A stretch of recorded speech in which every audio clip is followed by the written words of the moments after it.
दोस्तों नमस्कार। आज के इस वीडियो में हम चर्चा करने वाले हैं जो भारत के विदेश मंत्री है एस जयशंकर, उनके पाकिस्तान दौरा के बारे में।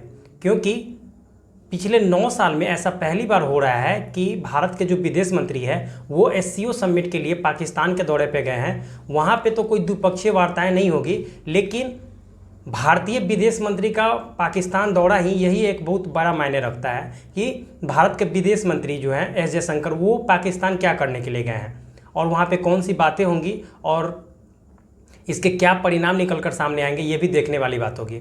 दोस्तों, अगर आपने अभी तक मेरे चैनल को सब्सक्राइब नहीं किया है तो सब्सक्राइब कर लीजिए और बेल आइकन को जरूर दबा दीजिएगा। तो चलिए दोस्तों, शुरू करते हैं आज का वीडियो। देखिए दोस्तों, 2015 में जब विदेश मंत्री सुषमा स्वराज थी तो उन्होंने पाकिस्तान का दौरा किया था। शायद वहाँ पे बायलैटरल मीटिंग भी हुई थी, और जब एनडीए गवर्नमेंट नई नई जब सरकार में आई थी तो भारत और पाकिस्तान के जो रिश्ते हैं उसको ठीक करने के लिए जो उस समय के तत्कालीन जो विदेश मंत्री थे उन्होंने पाकिस्तान का दौरा किया था। लेकिन धीरे धीरे करके भारत और पाकिस्तान के जो रिश्ते हैं वो बिगड़ते चले गए, जिस कारण किसी भी प्रधानमंत्री के लेवल पे हो या विदेश मंत्री या कोई भी लेवल पे हो, उनसे बातचीत बंद कर दी गई। आप लोग जानते ही होंगे कि 2016 में जो भारत के पठानकोट पे हमला हुआ था, उसके बाद जब भारत ने सर्जिकल स्ट्राइक की थी, उसके बाद बुरहान वानी का केस हुआ था जम्मू कश्मीर में, जो इनकाउंटर हुआ था जिसमें पाकिस्तान ने खुलकर उनका बुरहान वानी जो आतंकवादी था उनका समर्थन किया था। उसके बाद भी और सारे जो कश्मीर में घटनाएं होने लगी, जो आतंकवादी हमले होते रहे, उसके लिए भारत ने पाकिस्तान को जिम्मेदार समझा और भारत ने उनसे बातचीत का जो रास्ता था वो बंद कर दिया। और भारत का एक ही कहना था कि जब तक आतंकवाद को पाकिस्तान अपने नीति से साइडलाइन नहीं करता है तब तक पाकिस्तान के साथ बातचीत करने की कोई ज़रूरत नहीं है। आप प्रधानमंत्री नरेंद्र मोदी को ही ले लीजिए, उन्होंने भी एक बार अफ़गानिस्तान से आते वक्त पाकिस्तान में कुछ देर के लिए उतर के उन्होंने नवाज़ शरीफ से मुलाकात की थी और कुछ ही देर के लिए उन्होंने वहाँ पे विजिट किया था। ये कोई आधिकारिक दौरा नहीं था, लेकिन इसको भी भारत और पाकिस्तान के जो रिश्ते हैं उसको ठीक करने के लिए मतलब नरेंद्र मोदी की तरफ से जो जेस्चर दिखाया गया था वो अच्छा माना गया था। लेकिन इसके बावजूद भारत और पाकिस्तान के जो रिश्ते हैं वो ठीक नहीं हुए। तो इसीलिए भारत की जो नीति रही है कि हम लोग किसी भी कीमत पे पाकिस्तान के साथ बातचीत नहीं करेंगे जब तक कि वो आतंकवाद ख़त्म नहीं कर देता।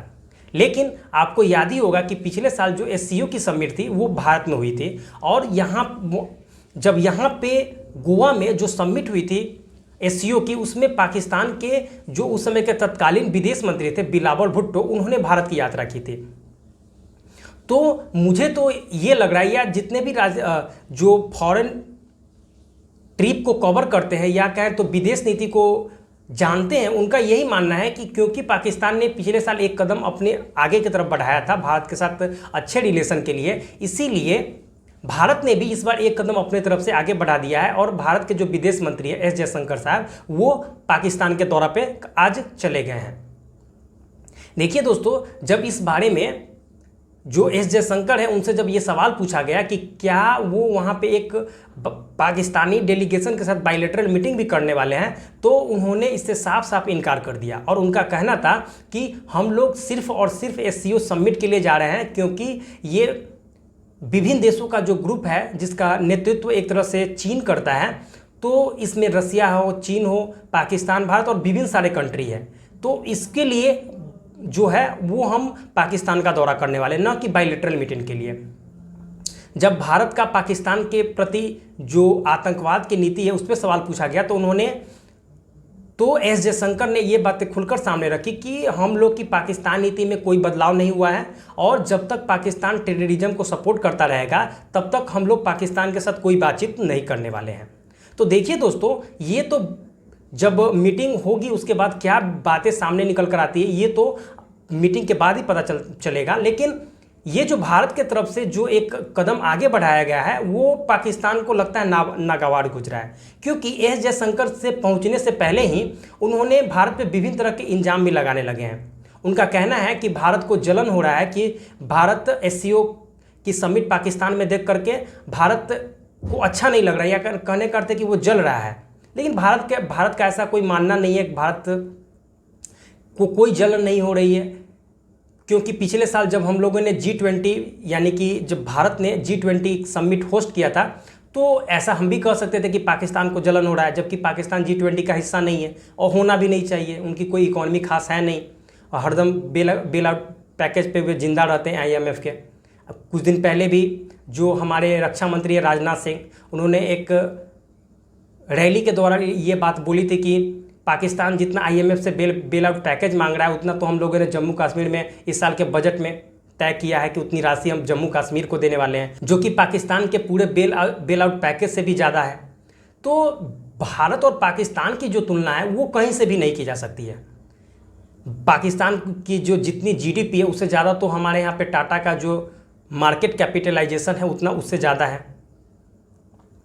तो देखिए दोस्तों, ये जो पाकिस्तान की जो भारत विरोध की नीति रही है वो भारत के लिए सरदर्द साबित होता रहा है। पाकिस्तान विभिन्न मौके पे या कहे तो विभिन्न प्लेटफॉर्म पे ये बातें हरदम उठाते रहता है कि भारत कश्मीर के साथ ऐसा कर रहा है वैसा कर रहा है। ये मान करके चलिए कि कल भी SCO की समिट में वो चाहेगा कि किसी तरह कश्मीर का जिक्र हो, लेकिन भारत को इससे हड़बड़ाना नहीं चाहिए। भारत की जो डिप्लोमेटिक पावर है उसका भरपूर इस्तेमाल करना चाहिए, क्योंकि वहाँ पे जो SCO की समिट होगी इसके लिए प्रधानमंत्री नरेंद्र मोदी को इनविटेशन पे भेजा गया था, लेकिन नरेंद्र मोदी ने साफ जाने से इनकार कर दिया और विदेश मंत्री को भेजा गया। वहाँ पे चीन के जो प्रधानमंत्री है वो भी होंगे और रशिया के भी प्रधानमंत्री होंगे और SCO के जितने भी कंट्री हेड हैं वो सब वहाँ पे पहुँचने वाले हैं। तो देखिए दोस्तों, इस मीटिंग के बारे में क्या डिटेल सामने आती है वो तो मीटिंग जब ख़त्म हो जाएगा और जो डिक्लेरेशन सामने आएंगे उसके बाद ही पता चलेगा। पता चला है कि वहाँ पे जो सुरक्षा की व्यवस्था है उसको चाक चौबंद किया गया। एक तरह से लॉकडाउन जैसी सिचुएशन वहाँ पे पैदा कर दी गई है इस्लामाबाद में कि किसी भी तरह की कोई दिक्कत नहीं होनी चाहिए SCO मीटिंग के लिए।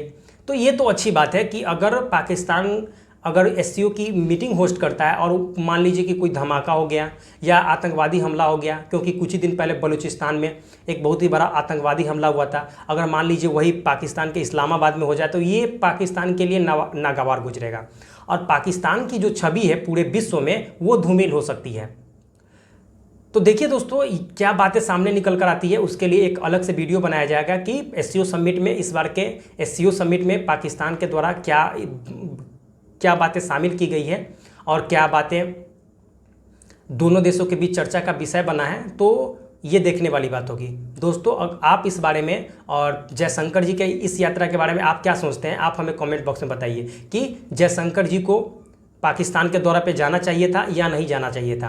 तो आप हमें कमेंट बॉक्स में एक बार ज़रूर बताएं। देखिए दोस्तों, अगर वीडियो कैसा लगा आप ये भी हमें कमेंट बॉक्स में बताइए और मिलते हैं आपके साथ नेक्स्ट वीडियो में। तब तक के लिए जय हिंद।